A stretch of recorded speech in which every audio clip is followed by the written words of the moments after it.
What's up, guys? FuryTV here, and we are back with another episode of Poker Hands. Today, we're going to be taking a look over some of the most amazing and action flops in poker tournaments and cash games. Before getting into it, I would like to ask you guys to hit the like button and subscribe if you enjoy our videos, as your support is allowing us to continue posting videos on a daily basis. Top of the board, trying to go wire to wire and take down this event here in Black Hawk, Colorado at the Golden Gates Casino and Poker Parlor. And Paul Richardson there, he's in the cellar. He's the short stack, but he's not been going anywhere. Anytime he gets his chips in the middle, all in, he doubles up. So he's sticking around. There's Mark.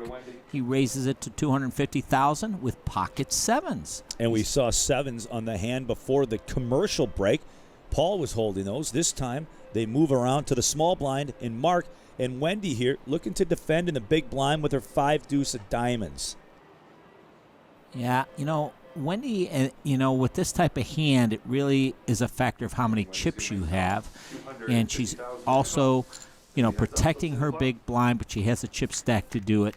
Let's see how it pans out as we go to the flop. Oh, my. Look at that 6-4 tray. Wendy flops a straight. Could you draw it up any better, especially with Mark with pocket sevens? Turn card is the 4 of clubs, so Mark now with sevens and 4s. Wendy flops the straight, and Mark with a straight draw as well. He would have a higher straight if a 5 hits the board. Wendy electing just to call. I'd prefer going for more value on the turn. See, this is a value killer when the flush card comes and an overcard comes. Well, $700,000 and a quick call, and Wendy's going to win that pot of about 2.4 million chips. Well, I said an action killer, but not for Wendy, as Mark pays it off and Wendy takes home the James. This is our 10th event here at the Ameristar St. Charles. We're just outside of St. Louis, about a 10-minute drive from the airport, and one of our favorite properties in the country. Maurice going to raise to $150,000 with his suited 9-8. Maurice heating up here a little bit since his triple up. And he's feeling it, too. You can see he's in stroke. Like a golfer is in stroke. Poker is the same way. Here again, he raises it up. Keith defending with 9-7. So both players suited with a 9 as we go to the flop. And the flop is 9-8-6, couple of hearts. Ooh, now this is interesting. Top 2 for Maurice. Top pair and an open-ended straight for Keith. Keith he goes after it like a dog going after a bone, doesn't he? The bet is $150,000. Maurice with his top 2 making that easy call. And now we go to the turn card. It's the 8 of diamonds. So a boat for Maurice. Yeah, he fills up. And he's this is like a replay of the last hand. Keith keeps betting. Maurice keeps calling. It's like the cash register. Just keep ringing it up, baby.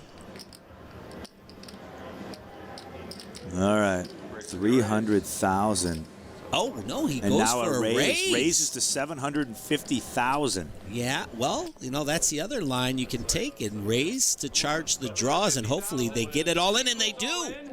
All right, well, Keith is going to see the bad news here. He's basically drawn to a chop if a 9 hits the board. Yeah, it's not an enviable position to be in. But No, Maurice has played this hand so beautifully. Look at the flop for me, too. Yeah, it's a tough spot. This is a cool one. We go to the river card. Look at that. Keith's taking his microphone off. Yeah, well, he's relegated to his position.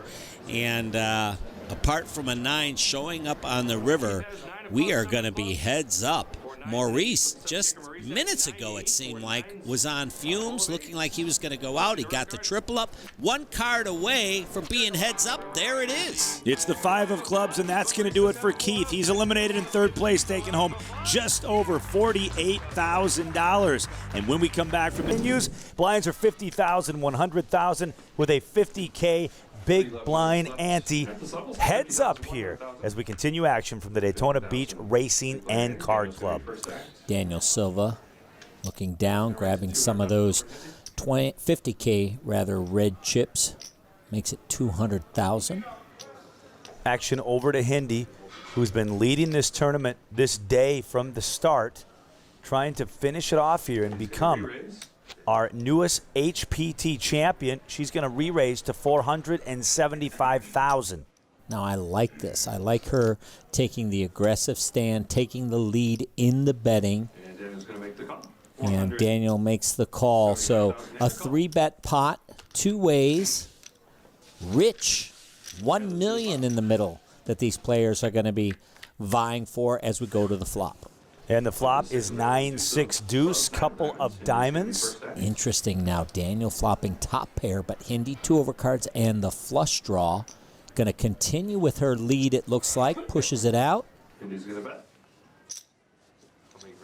going to bet 250,000 chips. I love this. Nice weak bet, controlling pot size.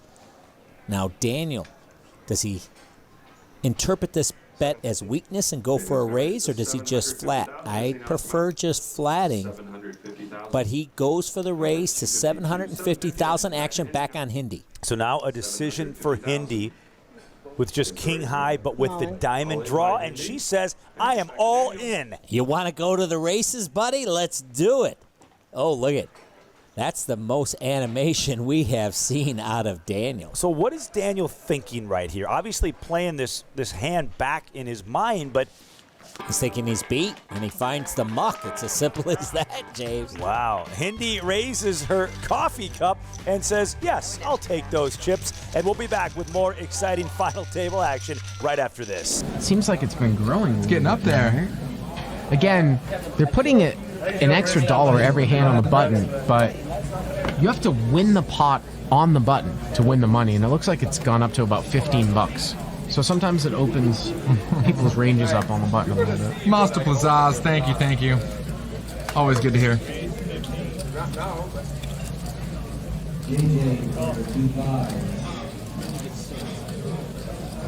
Andrew Nemi popping it up to 15 here with King 10. Well, I'm on your bucket. Is that what you're saying? If I can beat you at a pot, I'm going to do that. But Andrew P's, you know, we talked about it. Like, well, the two tightest players at the table are obviously seat 2 and 3 so far. Yeah. And it's like, I feel like when you give them kings or aces, like Andrew, like when he's 3-betting here, the only other time Andrew 3-bet, I think he had a huge hand as well. Like, I mean, Andrew, that's his range. Well, I mean, it's sort of tough to like be disguised when you're the tightest guy on the table and then you 3-bet it. It's tough to go unnoticed when you 3-bet after it goes raise, call, call, call. He still is taking a very small sizing, I feel like. I think that sizing is too small from out of position. I mean, it goes 15 call, call. He makes it 65. You know, Nemi, he doesn't call. I think if I was Bosque, I would definitely call here. 10-8 of diamonds, I think, has got equity. I mean, he's going to be getting... He only needs to call 50 for 128. I would certainly call here. The only thing that's going against Bosque's hand here is that David V closes the action. Like, he's not in the absolute last spot because David V's on the button, and I think that's the one thing that tears him right here, but he's still going to call. That's weird. Oh my God. Andrew Nemi just sent us some Washington apple shots in the booth. I don't know if you can see this. I'm pretty sure this is water. It's water for the overtime. Water. So we're going to see call here. And then remember, Justin, David V has a slight overlay because of the dead money that's on the button. Exactly. So he's got a couple extra bucks to win on if he scoops it from the button. Oh, flush over top set. Oh my God. Guys, are you kidding me? Flush over top set. Let it. It has begun. Oh boy. And how can Andrew P, I mean, can he I don't know if he rebought. He might actually be deep enough to get away from this if it goes bet raise all in. And the chat goes wild. Oh, my God. My God.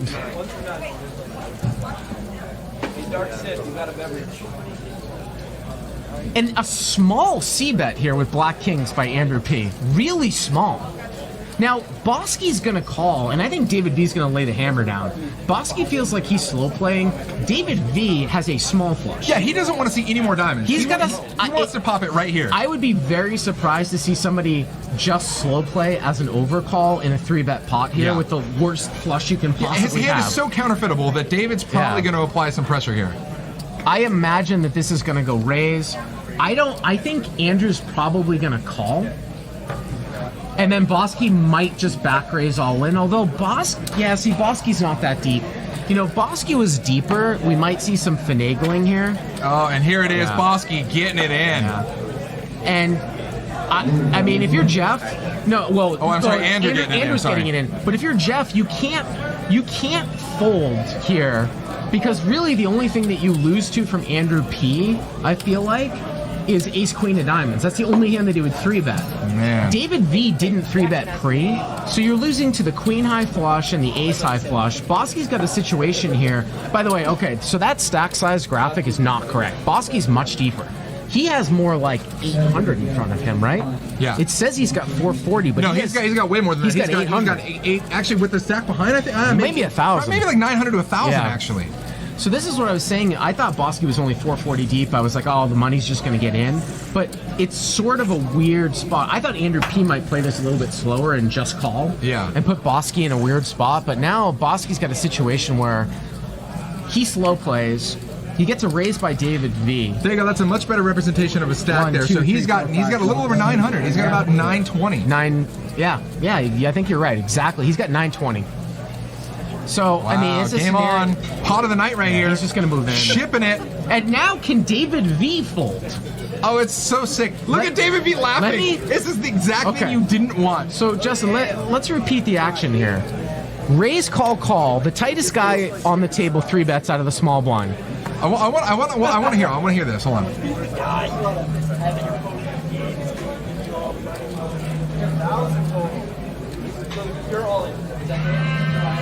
The guy bets. The guy to your right calls. We raise. The tightest guy at the table 3-bets, and now we have a 4-bet all-in.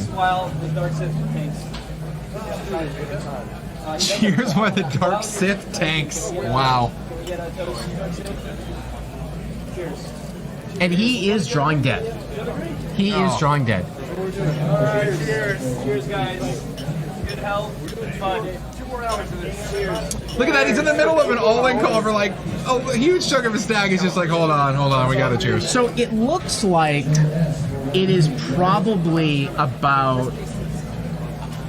It says 684 to call for 2,300. It might be a little bit more than that because Bosque's stack wasn't correct. Yeah. Remember?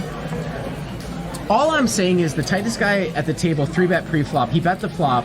Guy to your right calls. You raise. Tightest guy 3-bets. And now the guy to your right back raise 4-bets. You have the smallest flush in the deck. You can't think that your hand's good here. Regardless of who has what, it's rough. The thing that concerns me the most, if I was David V, is that of Bosque's back raise. Andrew could have pocket kings. Yeah. He could have pocket aces with the ace of diamonds. But when Bosque calls the flop and then back raises all in on the flop after we raise, that's of what is concerned. This could be an expensive drink. Maybe this drink gives him a little liquid courage to make the call. Ouch. Somebody buys you a free drink and it costs you $500.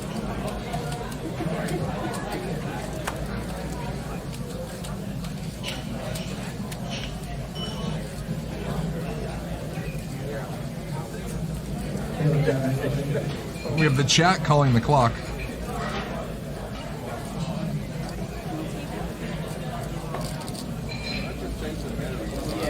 I think 684 is correct, Justin. I think that is the right amount, and the pot is correct.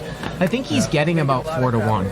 But the problem is that if he's up against a higher flush, he's drawing dead. And he does fold. Let's give him credit. He makes the fold. Yep. So Jeff Bosque here in a super solid spot. Yep. Oh, there's the full house. No, 9 of diamonds for the ultimate sickness. Oh, wow. Man. They just Could you run imagine it a once? 9 of diamonds? Yep. Good God. Wow. And Bosque gets turned. Wow. I see the people in the live chat making fun of my Boston accent. When we read, I see that it's bosque. Okay, guys. Yeah, I've been pronouncing it bosque. Oh, okay, I like it. All right, that's yes. That's really sure that's the biggest part of my life. So.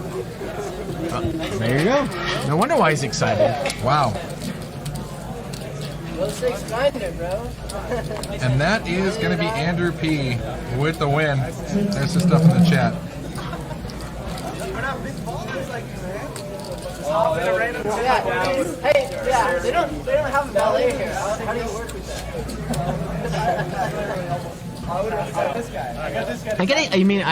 Good to see David. I'd be pretty happy too, knowing that second place money, I'm guaranteed 6 figures no matter where I finish right now. So you're happy with the money, but now you're really bearing down. You got your focus on that title. You see the trophy right there.